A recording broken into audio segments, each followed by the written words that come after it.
Welcome, folks, to the Secrets of Confidence Mastery Google Hangouts webinar, whatever you want to call it.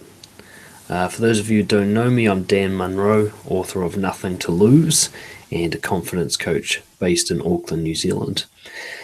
And I put together this special little webinar mostly as a reward for the people who bought my book, as a little thank you for that.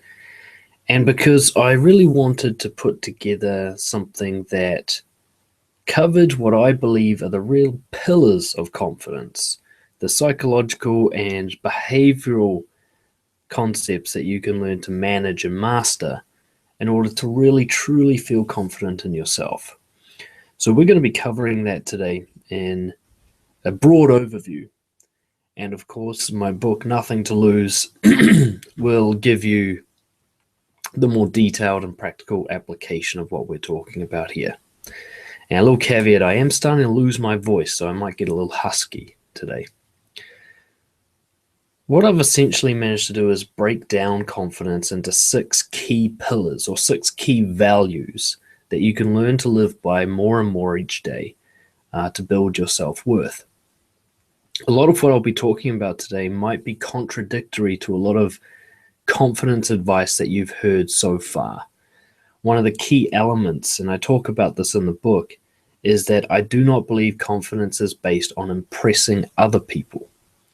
And yet a lot of the advice that you'll see out there, even from sort of top psychologists and gurus around the world, is things like look good for others, be skilled, things that are designed to make other people give you approval. What I want to help you guys do is develop confidence that requires no approval from other people. Why? Because approval from other people is entirely subjective and impossible to control. I spent most of my life trying to gain confidence by gaining the approval of others, and it was an impossible task. I was chasing a rainbow. No matter what you do, no matter who you are, someone is going to not like you. And in fact, there's going to be thousands of people who wouldn't like you if they met you. And so we're going to look at a type of confidence that requires no other people to like you. And you simply like yourself. We're going to be looking at confidence through the lens of authenticity. How can you be as genuine as possible in a way that builds up a love for yourself and a love for life, otherwise known as confidence? So we're going to be looking at 6 key values today. I'm going to be giving an overview of each of those values, and then I'm going to be giving you practical tips on how you can live by them.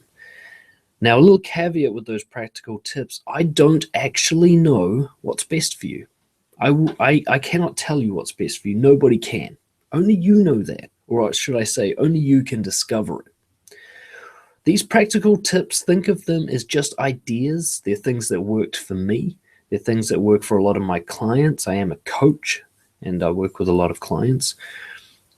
But they're not things that are guaranteed to work for you, and they're not things that you have to live by. They're things you can experiment with, adjust, moderate, do whatever you need to do to find the thing that really will work for you.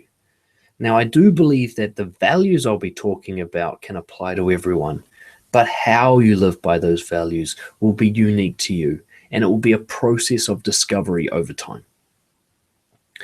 So we're going to have a look at those values, and there's a couple of key concepts I want to throw out there before we do. One of the things is that if you do have self-worth issues, if you struggle to love yourself on a regular basis, and you struggle to assert yourself, and you find yourself trying to please other people, and you find that you can be offended and insulted by other people's thoughts and feelings, understand that this is not going to be solved overnight. There will be a lot of people trying to sell you bullshit that solves these things overnight, and it's not going to happen that way. What it's going to happen is a kind of gradual journey, one small bite at a time, where you chip away at the former psychology that you have that was causing you to have low self-worth issues. Chip away, getting back slowly to your core values, the ones that you were born with, the ones that you had when you were a child. We're going to look at getting back to that basic understanding of confidence that you had from the beginning. And it's going to take a while. So be prepared for the long-term game. If you're here for a quick fix, you should leave right now. I'm not going to advocate or support any quick fix methods because they don't work. And they're just based on instant gratification, which is the temptation enemy of confidence. You get to choose between being confident and being comfortably gratified. You don't get to have both at the same time. So every time you choose that instant gratification, that quick fix, that easy win, you're almost always taking a step away from confidence in the long term, though there are some exceptions. The other thing I'll say that you can build confidence without having a supportive environment, but if that isn't your only option, then I really recommend that before you do any of this kind of work, you look at your core group of friends and supporters, your living environment and your work environment, and ask yourself, is this the best environment available to me to build my self-worth?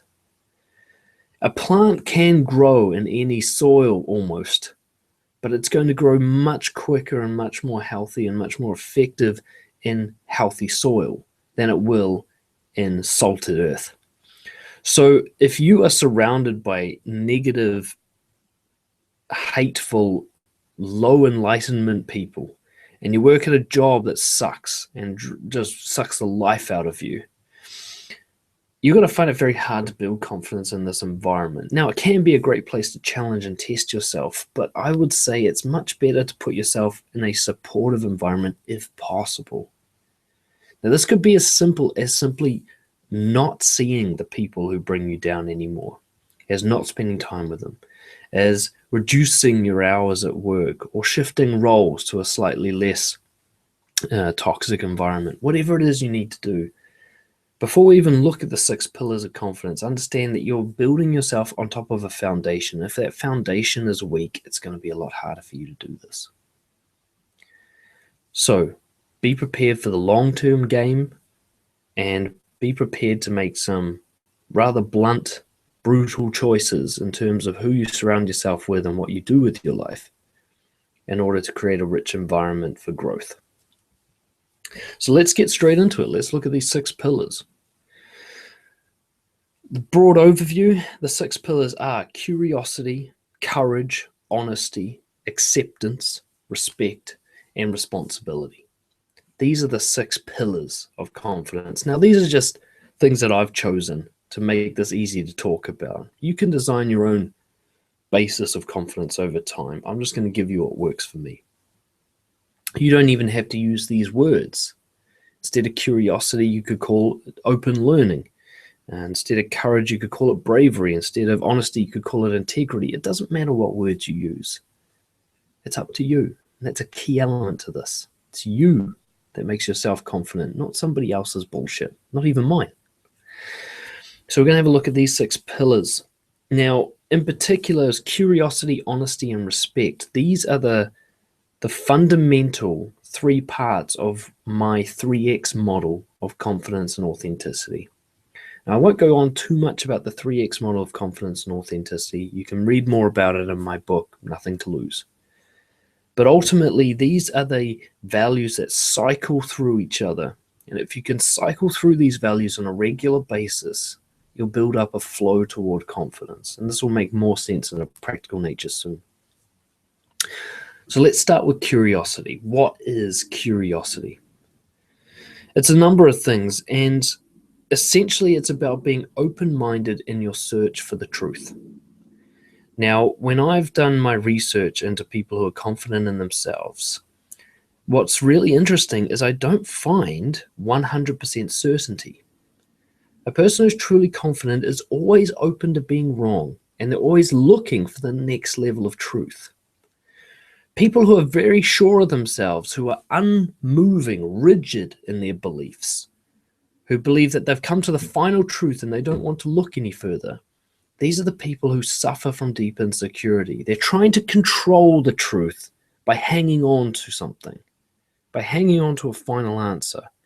Confident people are open to the chaos of life. They're open to the idea that, hey, I'm probably wrong all the time. Everything I believed as a child has since been proven wrong. Everything I believed as a teenager has since been proven wrong. So that means everything I believe now will be proven wrong one day too. And that's okay. Now, that doesn't mean that I can't believe in anything. It means I can believe in something, but only until it no longer is true. Only until a better truth has been found. And I should be seeking that truth. So curiosity on a high level is all about seeking that better truth. Putting actions into your life that are constantly testing your environment, constantly looking for a better way, a more effective way, a more honest way, a more truthful way. Now, what does this look like in real life? What this looks like in real life, I guess the simplest way I can put it is learning. If I had to break this down to one thing, I'd say always be a beginner in something. Always be a beginner in something. If you want to build confidence, expertise isn't what's going to do it. Expertise gives you competence, which is a kind of illusion of confidence. For example, if I'm very good at driving my car, I will feel confident with driving. But the problem with that is as soon as I get out of the car, that confidence with driving doesn't come with me. It stays in the car. I need to be in the car to feel it. I might be very confident around a certain type of person, but then you put me with strangers and it stays with the former group. It doesn't come with me. That's competence. So building up skill and mastery in lots of areas of your life can build a feeling of self-worth, but I believe there's a more effective way, and it's actually in constantly being a beginner, constantly being open to new learning, and therefore growing a massive wealth of wisdom. Now, you grow a big wealth of wisdom and adaptability, then you can be able to trust yourself, because confidence isn't about knowing what to do. It's about trusting yourself to handle not knowing what to do. I'll say that again. Confidence isn't about knowing what to do. It's about trusting yourself to be able to handle not knowing what to do. Curiosity is training yourself in managing not knowing what to do. So when I say always be a beginner, let's look at some practical steps. One is to participate in a learning course of some kind always, and keep revising this so that you end up being the beginner. Now, an example of this might be, say, like I do dancing, Zouk dancing. It's a Brazilian, almost looks like salsa style of dancing. Now, for a while, when I first started that, I was a beginner. I had two left feet. I was tripping up over myself. I didn't know what to do. And after a while, I built up skill and expertise and so on and so forth. But what I can always do with dancing is I can go back and get a private lesson with an expert dancer, and they will break me back down to the beginning. They'll make me a beginner again, because they'll show me that the fundamentals of my dancing need improving. Now, if I constantly challenge my supposed ego-based expertise in dancing, and I keep breaking it back down to being a beginner, not only do I remain humble, but I'm constantly open and adapting. And now I'm really, really learning how to dance. I'm really mastering it. I want you to look at your life right now and ask yourself, where am I a beginner? Because if the answer is nowhere, you need to make a change. You need to start a class, a course, learn something new. You don't even need to have a particularly good reason for learning it, though you should do something you're passionate about. Just anything to put you back in the beginner space, to create that discomfort of being new and unknown, and constantly be training yourself in being new and unknown, so that one day new and unknown doesn't scare you anymore because you're used to it. You've seen yourself. I've had at least 14, 15 different hobbies. And because of that, whenever I start a new hobby now, I don't get a panic attack about being brand new and being useless at it, because I've been through that before. And it applies to all situations now. If I can go into the unknown now, it doesn't bother me like it used to. Going into the unknown used to be terrifying for me, and now it's straightforward.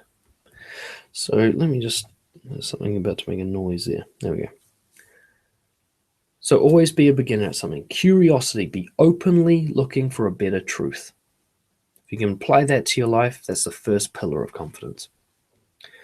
The second pillar of confidence is one many people, of course, are familiar with: courage. Courage does not mean being fearless. Courage means embracing fear It means welcoming the sensations of fear, discomfort, hesitation, doubt, whatever you want to call it, uncertainty, and taking action anyway, in particular, taking action that's going to increase those feelings. Courage is about deliberately going towards something you know is going to make you even more afraid than you are now. Courage does not mean an absence of fear. Now, why would we go and do something that makes us more afraid? To build courage. The more you experience fear, the more you come to realize a truth. And there's a great quote by the actor Jamie Foxx around this. And he says, "Do you know what's on the other side of fear? Nothing." This is something that can only be learned by applying yourself to it. You have to go and see that the things that you're scared of doing end up being nothing.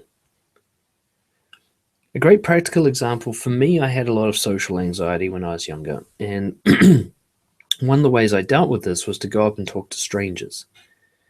Now, I want to describe this in detail. As I looked at the stranger I wanted to talk to, it was usually a pretty girl, I would feel the fear. I would feel my stomach start cramping in. I'd get a shakiness in my hands. My mind would be racing with excuses trying to get me out of the situation. Don't do it. She's too busy. She's probably got a boyfriend. She's going to hate you for doing this, on and on. All the stuff would be going on. My heart rate would start going. I'd be really physically uncomfortable. But what I realized is none of that prevented me putting one foot in front of the other and walking towards the person. I could still do that while experiencing those feelings. And what was really interesting for me is so many times as I actually went up and initiated the conversation, as soon as I started talking, all of those feelings just went away. Because my brain kind of realized, shit, he's doing it now. But it also realized that nothing bad was actually happening to me. And this is what courage training is. It's about deliberately exposing yourself to just the right amount of fearful sensation so that you get used to it. Because here's a deep, dark secret about the universe. You're never going to be fearless. Unless you're psychopathic or you have some other form of disorder. You're going to experience fear until the day you die. It's going to be there forever. It's not an emotion that can be eliminated. It's actually designed to keep you safe. Now, to know the difference between fear that's going to keep you safe versus fear that holds you back from opportunity, you have to deliberately experience fear and experiment with it. So in terms of practical application, this one's easy. Do something that makes you uncomfortable a little bit every day. A great one to look at this is a rejection. Most people have a fear around rejection. So a really practical example is to go and get rejected for something every single day. There's a TED Talk on this. I don't have the link here, but if you look up TED Talk rejection, it will come up. And this guy, God, what's his name? Asian fella. Very classic guy. Anyway, he went and did 100 days of rejection. He basically asked for ridiculous things. And most of the time they said no. But what was really interesting is sometimes they said yes. And courage is where you train yourself to realize that the big things you want in your life, they come after you do something you're afraid of. There isn't a workaround for that. There isn't a sneaky way around where you cannot be afraid. If you want the big things, you're going to have to deliberately choose to experience that unpleasant sensation of fear and admit to being an afraid human being. So curiosity and courage, those are the first two pillars, and they're actually going in order here. For curiosity to transition through to honesty, the next one we'll talk about, you need courage. You find the truth, you get courageous, you make a decision, and then you act on it, which brings us to honesty. Honesty is one of my favorite values. It's my favorite value because it was missing from so much of my life, and my life transformed in satisfaction once I started being more honest. Now, what does it mean to be honest? What does it mean to be truthful? Well, one of the key elements here is most people will not see themselves as dishonest. Now, this is a trick the mind plays on itself. The brain convinces you that you're honest, and that itself is a lie. It's actually not possible to be 100% honest because we don't know what the truth is. So as soon as you think, no, I never lie, you're lying. So being honest isn't just about how you express yourself to others, it's about how you live your life. If you're doing a job that you hate, that's dishonesty. If you hide the way you feel when someone asks how your day's going, that's dishonesty. If you agree to do things that you don't want to do just because other people are doing them, that's dishonesty. If you do things to make people like you rather than because you believe it's the right thing to do, that's dishonesty. Add on top of that the standard lying and deliberate deception, and you've got a kind of a fuller picture of dishonesty. Living by the value of honesty is important for confidence for a very key reason. It links with shame. Dishonesty creates shame. You see, every time you're dishonest about the truth, every time you hide or moderate or manipulate what's true about you, you tell yourself that you're a bad person, don't you? Let's say somebody goes, "How's your day going?" And I say, "Fine," but actually I'm feeling sad. Now, me saying fine is me telling myself that it's not okay to be sad. Now, if it's not okay to be sad, then it's not okay to be me because I'm sad right now.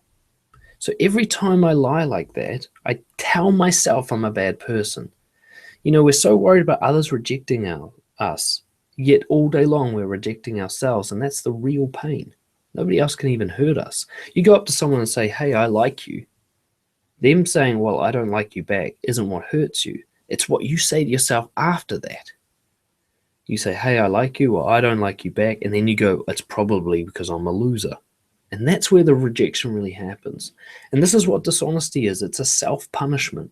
Every time you hide what's true about you to avoid the consequences of other people finding out about it, you're actually telling yourself you're a bad person. Honesty does the opposite. If I go up to you and I say, "Hey, I'm very embarrassed about this thing that happened," or "I'm very nervous to talk to you right now," and I just don't hide it, I let you see it, I'm telling myself it's okay to be that way. I'm giving myself approval. So honesty is simply revealing your shame. It's revealing the things that you hide. How can you apply this practically? Be a little bit more honest every day. Choose one thing that you hide from one person and go and share that thing. And adjust your behavior as well. Look at all the things you want to do and all the things you don't want to do, and start eliminating the things you're doing that you don't want to do, and start increasing the things you do that you do want to do. This doesn't mean you have to suddenly go on and quit your job automatically, though if you hate your job, that will be on the list one day. But there, you can look at every task you're involved in your life and look at which of the ones represent me as integrity and which of them am I doing to please others or to live up to a reputation or some other reason that isn't actually because I want to. Curiosity, courage, honesty, the three first pillars of confidence. Now, the next one is acceptance. Acceptance is about coming to terms with reality. The people I see who suffer the most are the ones who do not accept reality. Eckhart Tolle has a quote. He says, "Stress is being here when you want to be there." And this is what I mean by lacking acceptance. The world is the way it is. The universe is the way it is. There's nothing you can do about that. To not have acceptance is to wish for some other way. To wish your past was different, to wish the future will be different to what you think it's going to be, but most importantly, to wish right now was different to what it is. All of these things are not acceptance. They're attaching shame to time, to reality. So when it's raining outside and you go, "Oh, I wish it was sunny," you're not in acceptance. When you look back at something that you didn't know that you now know and you go, "Oh, I wish I'd learned this earlier," that's not acceptance. Acceptance is going, "Well, it's raining. What am I going to do about it?" Actually, that's the next step. We'll talk about that in a minute. But acceptance is going, "Okay, it's raining. I don't want it to be raining, but that's what's happening. I wanted sun and it's not sun. It's rain. That's the truth." Acceptance is looking at your past and going, "I have this desire to have known these things earlier, but I didn't know these things earlier. I couldn't have. If I'd known them earlier, I would have known them earlier. But I didn't. That's the truth. I am what I am now. That's all I've got to work with." When you come in and you see that somebody hasn't done the dishes like they said they would, you can get really upset and angry about that. Or you can look at that and go, "Okay, I wished that they had done the dishes, but I was wrong. They haven't done them. Reality is they haven't done them. So how am I going to deal with that?" In terms of practical, here's where I recommend journaling. Now, I always recommend journaling to people, and so many people don't do it. It's one of the few pieces of advice I give that really just doesn't hit home with people. And it kills me because I think journaling is crucial to building confidence. But you got to know why you're doing it and how to do it. The key here is to build acceptance. You need to look at reality and acknowledge it. I wanted this to happen, but this is the truth. These are the things I can control. These are the things I can't control. That's the kind of acceptance of reality. So I'd suggest as a basic starting point for journaling is to write down things as you see them and just acknowledge the way the world is. Acknowledge what you wish was happening and then compare it to reality and bring yourself to a place where you go, okay, reality is what it is. Because if you want to be confident, you have to work with reality on reality's terms. You can't work with fantasy and fiction. The next pillar of confidence is respect. Respect for yourself, respect for the universe, respect for others, whatever you want to call it. Respect goes all the way around. And if you do something that respects others but disrespects you, that is not living by the value of respect. Respect is respect all the way around. But what is respect? Interestingly, for me, respect is a form of silence. It's a space that's created that allows something to exist. For example, if I'm respecting somebody else, I will listen to them. I create a space for them to express themselves. If I'm respecting myself, I'll create a space for me to heal, to have boundaries. And in particular, we're going to talk about those boundaries because what I see most people doing to disrespect themselves is to not set boundaries, to avoid confrontation and conflict. If you want to respect yourself, you will have to embrace confrontations occurring. Now, that doesn't mean that they have to be full-on blowouts where your safety is at risk. It simply means holding the line. You don't even need to change anyone else's behavior. You just have to assert what you believe is the right thing to do. Now, what does this look like? If you're somebody who really struggles with setting boundaries, what I'd suggest you begin with is simply learning how to say no. Decide what you want to do, decide what you don't want to do, and whenever somebody asks you to do what you don't want to do, you say no. And most importantly, you don't just say no, but you say it without apology and without explanation. Now, this is a crucial element. You cannot set boundaries and build self-respect if you apologize for setting those boundaries in the first place. It undermines the whole process. It attaches shame to your boundaries. When someone says, hey, can you move that? Just say no. If they say why, just say, I don't want to. But you should. I'm not gonna. Just keep holding that no. It'll be uncomfortable at first, but it will really build a space where you go, actually, I'm putting me first. Now, this is where a lot of people dig their heels in and resist. The idea of putting yourself first, they think that is somehow a narcissistic or selfish act. And yet I believe putting others first is the most selfish thing you can do. Why? Because the real reason you put others first is instant gratification. You're using them, aren't you? When you put someone else first, that self-sacrifice thing, you're doing it to get validation. Even if it's not validation from them, it's validation from yourself. You go, look at me. I'm a good little saint, a good martyr. Everybody pity me because I sacrifice myself. That's selfish. When you're on an airplane and they're doing the safety procedure and they're talking about those oxygen masks that come down, they often say something along the lines of, fix your own mask before you help the child next to you or other passengers. And I remember that used to always hit home for me. I'm like, what kind of heartless bastard wouldn't help a child before helping themselves? And then I realized the truth. Because if you try to adjust the child's mask next to you and you're not wearing one, and there's low oxygen in the cabin, you're going to suffocate. Now the child can't even be helped. You're drowning on top of them, and they can't even get their own mask on. Now, if you took the time to put your own mask on first, you are now a healthy, fully functioning human. The kind of help you can now offer that child is 100%, not some weak, crappy version, just because you wanted to look like a hero. If you really want to respect yourself, you have to put yourself first. It's the best thing you can do for others. When you put others first, you give yourself a weak, watered-down version of you. The help that you so-called give to them is pathetic. It usually undermines it. You'll know this whenever somebody's tried to help you and they're really run down and worn out, how guilty you feel. You're like, no, just you take care of yourself first. My God, look at you. This is what respect is about. Take care of yourself first. And the final and one of the most important pillars of confidence is responsibility. Essentially, confidence cannot begin until you're responsible. If you are a victim, if you blame external things for the way you are, you're not responsible. And if you're not responsible, you can't do anything about it. I want you to pay attention for a moment to the nature of reality. It all takes place inside your mind, doesn't it? This whole reality that I'm looking at and experiencing right now only exists inside my mind, which means it's my universe. So for me to try and place responsibility for what's happening in that universe on others is very misguided because it's all happening in me. They can't do anything about it. Now, why is that? Because my reality is determined by my perspective, by my actions, by my beliefs, my psychology. That is what reality is for me. Nobody else is in charge of any of that stuff. The most simplest way you can point out the difference between responsible and victim is the concept of being offended. We live in the outrage nation, don't we? We live in the era of outrage.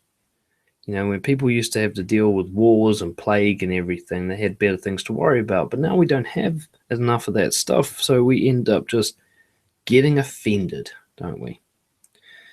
Now, getting offended is quite often a great example of being a victim. You're saying to someone else, you hurt my feelings. My feelings were hurt by you. I want you to think about that concept. Where do your feelings occur? They occur inside you, don't you? So how can someone else hurt them? A way to demonstrate this is to know the difference between something that hurts everybody and something that only hurts you. Let's say I go around with a knife and I stab everyone right in the face. Everybody I do that to will be harmed by it. That's how I can know that is a harmful act, right? Because at massive sample size, if I stabbed everyone in the face, they're all going to be harmed by it. Now, let's say I go to another massive sample size, thousands of people, and I say, fuck you to every single one of them. Will they all be harmed? The answer is no. Some people will be completely unaffected by that. In fact, large amounts of people will be unaffected by that, whereas others will be devastated. Now we can see it's a subjective harm thing. The words fuck you doesn't actually do anything. It's not a stab in the face. It's how it's perceived that causes harm. So me saying it, while it might not be a particularly great thing to do from my own perspective, is not actually a harmful act. So taking responsibility is about understanding that when somebody else hurts your feelings, what really happened is your beliefs hurt your feelings. They just triggered that off. And I hate using the word trigger because even that implies that they had something to do with it. If something offends you, it means you already had a big bonfire built in your mind and they just flicked a match at it. Now, if there was nothing there, flicking a match would do no harm at all. But because you had a big pile of wood covered in gasoline, your beliefs around what's right and wrong, all they had to do was flick a match in it. And look how easily you're controlled. When someone offends you, ask yourself, what beliefs do I have that cause this feeling? Rather than what did they do to cause this feeling? So in terms of taking more responsibility for your life, the best thing I think you can do is look at your emotional reactions and ask yourself, how did I create this?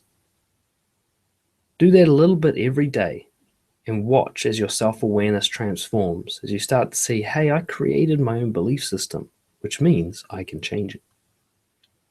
So let's have a look at that again. The 6 pillars. Curiosity, always be a beginner at something. Courage, push your comfort zone every day with something that makes you afraid. Honesty, reveal the things you're ashamed of a little bit every day. Acceptance, journal every day to try and find reality. Respect, maintain your boundaries by saying no. And responsibility, asking yourself regularly, why do I feel the way I do? How did I create this?